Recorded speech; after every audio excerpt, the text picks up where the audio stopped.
How did you end up in Kalamazoo in the first place, I guess, with Western Michigan? Back in the day, we would pack Lawson uh, the same night that the Wings would pack Wings Stadium. Yeah. So it's a great hockey town. And so when I retired, it ended up working for Upjohn, which was the major employer there, and obviously finished my career with the Wings. And so spent so many years there. Like I said, it feels like a second home to me. Gotcha. Yeah. No, I love Kalamazoo too. Yeah, So I think I came here first back in '04. see that. Yeah, Yeah, and I think it's been like 15 years now with the organization. So I left a couple times and kept coming back. see that. It's interesting. Yeah, yeah. So and my wife happens to be from Michigan. Is she? Yeah, both my boys were born here. So yeah, so it's home. We love it. Yeah, it's funny. Yeah, where'd you grow up? I was born in Montreal, but the rest of my family were born in Toronto, so we kind of went back and forth from Toronto to Montreal. Yeah, Uh, Played in Chateauguay. You're too young, but Jacques Demers, the storied coach of the Canadians and other teams, was my junior coach yeah. in Montreal, and then eventually I moved to Ajax, which is just outside of Toronto, and developed there, and then eventually came to the States and just like you, never went back. Yeah, Canada. gotcha. Nice. So Yeah. I haven't read your book, so I need to get a copy of that because I'd like to read it. I'll But send you a copy. yeah, I guess what can you tell me about it and what are some of the things you endured, I guess, that you talk about in that book?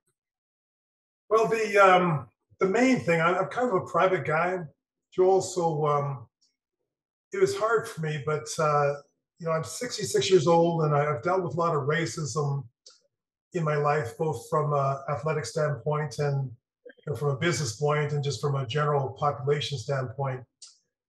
And I kind of went through life and took it on the chin type of thing. When I started to see my sons go through the same things that I went through, it got to the point where I just felt like it was time to speak out. And so the book is about my experiences with racism in hockey, which is a lot different than it is today, of course. And there has been some progress, but the progress, in my opinion, just is not moving fast enough. And so it's my way of contributing to the conversation about social injustice and in the United States and in the world in general. Gotcha, gotcha. And that's called Shutout, right? The game that didn't love me black. Yeah, exactly. Perfect. Yeah, I'll send you a copy. Awesome. I look forward to reading that for sure. What are some changes you think you've seen though from your time to now? Well, I'm looking at it. You got Yeah, a person of color, coaching a team. Back in my day, I was only the fifth to make it to the National Hockey League. yeah, And when I came, most had never seen a black play hockey before, and so the racism and prejudice was just brutal. I faced racism, the N word, and so on and so forth multiple times, 30, 40, 50 times per game back when I played because it was so shocking to the hockey system. And the thing that bothered me or puzzled me is that I understood, Joel, the fact that it was like a visual anomaly that all of a sudden there's a black guy on the ice. And so I understood that people could be inquisitive, but I just didn't understand the hatred. mm-hmm. People just absolutely rejected me and hated me and so on and so forth and threw stuff and vulgar language, etc. And that always puzzled me because I was just, in my opinion, like you, just a Canadian trying to realize my dream. Yeah, yeah. And you're just a kid too, right? Yeah, When you look yeah, at it. No, that's crazy for sure. And I mean, even from when I played, I see a difference from, then till now for sure. I went through a playoff series. We played Danbury here, and a ton of people in the rink are wearing shirts with my picture on it that says Joel Martin is Al Qaeda. That would never fly today or yeah, yeah, happen. yeah, They chant terrorist when I go to the bench for a media timeout, the whole section behind the bench. So things like that aren't happening today, which is a difference that I see. for sure from my perspective that way, but still changes to be made for sure and progress to be made. But yeah, and then how many sons do you have? I've got three boys. Two played hockey. The other one rejected hockey because he was tired of being dragged to the practices and games, as a lot of young families go through. Yeah. And two made it to college. One played. Jonathan played at Miami of Ohio, and Sean, my middle son, played at UMass, and they're strong players. And I also coach. I at one point it's kind of a little bit envious to see you in your position, because at one point I thought I would spend my whole life in hockey. Yeah. I walked away from my contract from the NHL, and that was a proactive decision of mine. But then I kind of got sucked into the coaching duties because my two of my sons are playing, and I'm in Kalamazoo, and there wasn't a lot of hockey coaching talent in Kalamazoo, and so of course they pulled me out of the stands and got me coaching. So I coached Portage Northern at one point, and I coached the KOHA initially, and then eventually it got into AAA coaching with my son Jonathan, and the team back in the day was called the West Michigan Warriors. Mhm. We developed several players that made it to um, the collegiate level, and two that made it to the NHL. And so I was really, really, really proud of that. But like I said, it was difficult.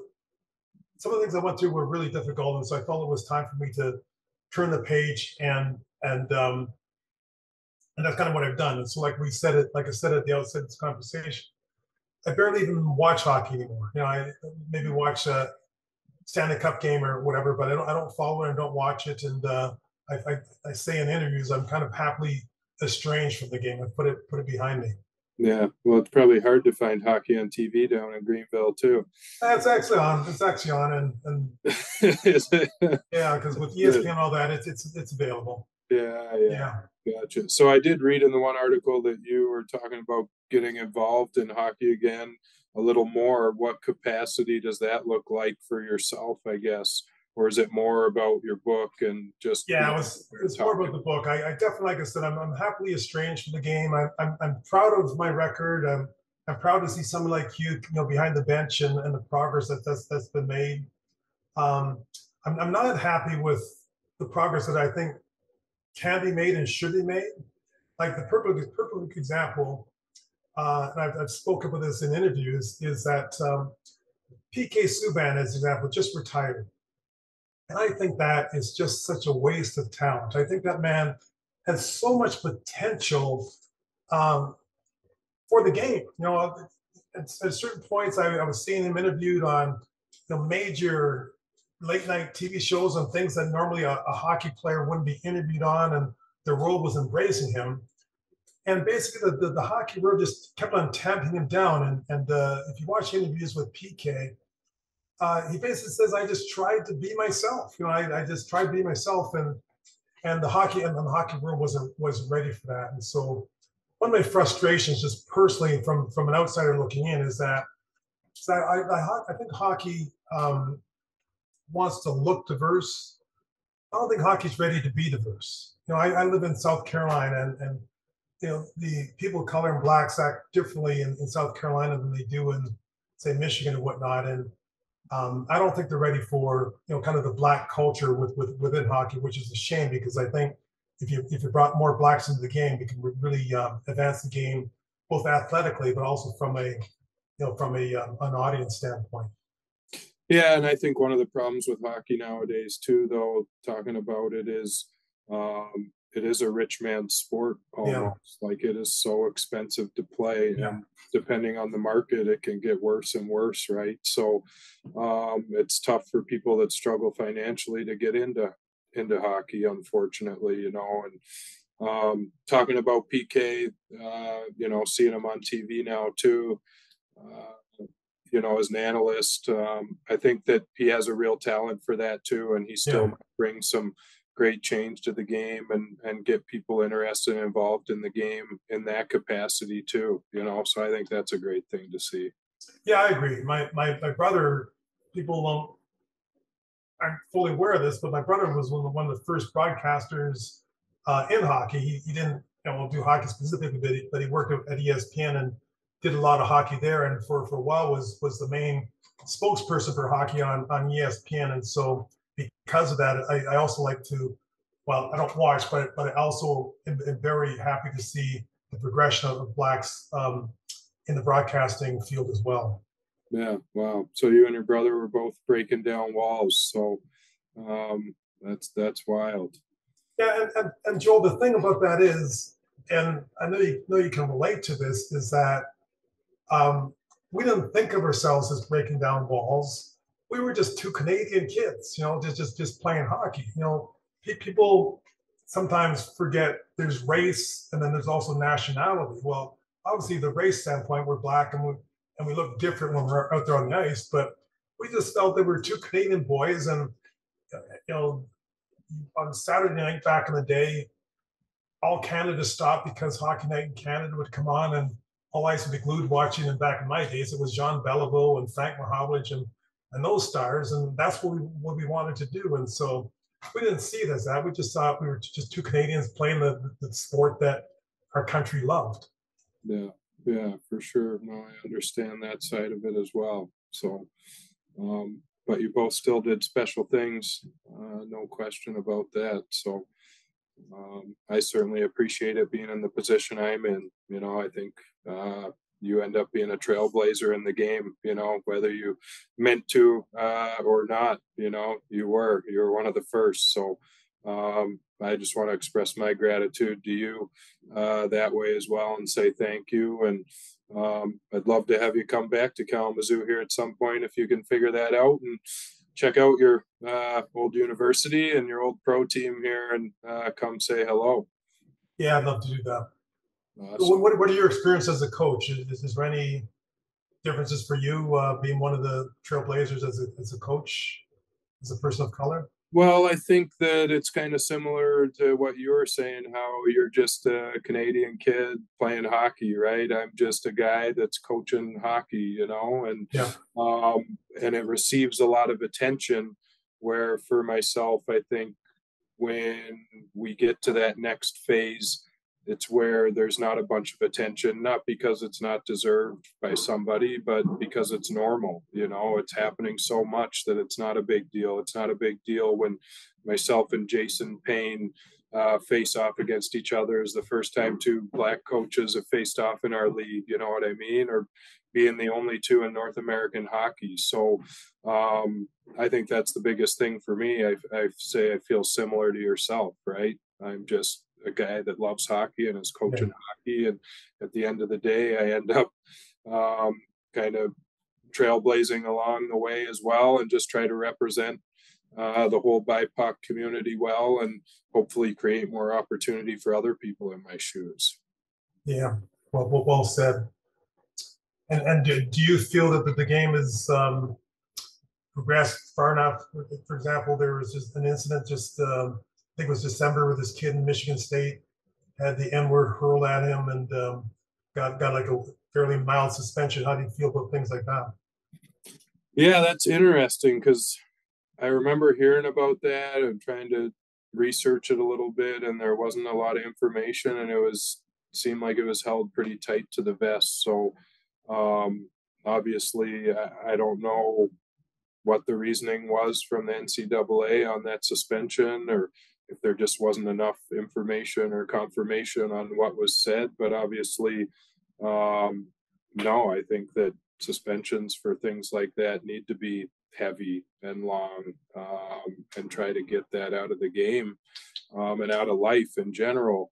But that particular situation, I would say, have enough information, to Yeah, have a really strong opinion. Now, if it was said and that's what happened, then that's, a real appalling and disgusting situation for yeah, sure, and suspension, in my opinion. yeah. And then what about your league? So you got two people of color coaching. How many players in your league are people of color? Yeah, I don't know the number, but there's definitely a lot more for sure, more than when I was playing. Even Cincinnati at one point had like three Okay. black players on their team. We had one at that point, you know, and we were playing each other even, which was pretty cool. And I thought it was cool because we were playing a morning game in front of a bunch of Kalamazoo public school kids, you know. So I'm like, hey, this is an opportunity for a lot of kids of Yeah. color to be able to Yeah. watch a game and be like, hey, there's players and coaches out here that look like me, and maybe I can either get involved in hockey or be a fan of hockey or whatever that is, you know. So there's certainly more for sure. So yeah. How about I know when you were growing up, your brother also played at Western too with you, right? Yeah, John was actually the reason why I went to Western. John actually started at Michigan and was having a tough time breaking into the game team. Is basically on the practice squad, and they, as luck would have it, they had an exhibition game against Western, and he played a real good game in that game, and so he ended up transferring after talking to the then coach Bill Neal. And so I was being recruited by a lot of different schools, but I always wanted to be closer to my big brother. And so the irony I talk about this in my book is that I then come to Western because of John, and then he goes back to Canada. So we're only together for a semester and a half, and he was only eligible for half a semester. But that's just the kind of way the life is. And again, the irony to me is that moving to Kalamazoo was one of the best things for me in my life. Like I said, I have the town covered. I played for Western. I obviously played for the K Wings. I coached in the high school system. I coached KOHA. What I'm missing, I worked it up, John, and whatnot. And so I feel like all different corners of the town, I was known there. And at a certain point, I thought I would remain in Kalamazoo for the rest of my life. But then again, as life goes, the Upjohn company basically got acquired, and we ended up going to New Jersey, which eventually became Pfizer, which it is now. Yeah. Okay. So it was the pharmaceutical industry that brought me out of Kalamazoo, and then with kids and mortgages and whatnot, you never go back. But I'll always have a special place in my heart for Kalamazoo. Yeah, nice. Well, I wish I could get more players like yourself from Western Michigan to come here out of school and play for us. So, um, but it's been tough. They've had some pretty Yeah. good teams and some highly touted players there. So it doesn't happen as often as Yeah. we like, you know. But anyway, but hey, it's been great chatting with you for sure and get to know you a little bit here. Likewise, keep representing. I'm really proud of you. Like I said, it's great to see. I'm not mad at hockey. I stay away from hockey, but I'm not mad at the game. And it's great to see people like you and keep representing. And we'll get there someday. Well, thanks. I appreciate that. And be sure to send that copy of your book if I you get sure a will. chance there. I'd appreciate it. So All right. take care, and it was great chatting. You too, Joel.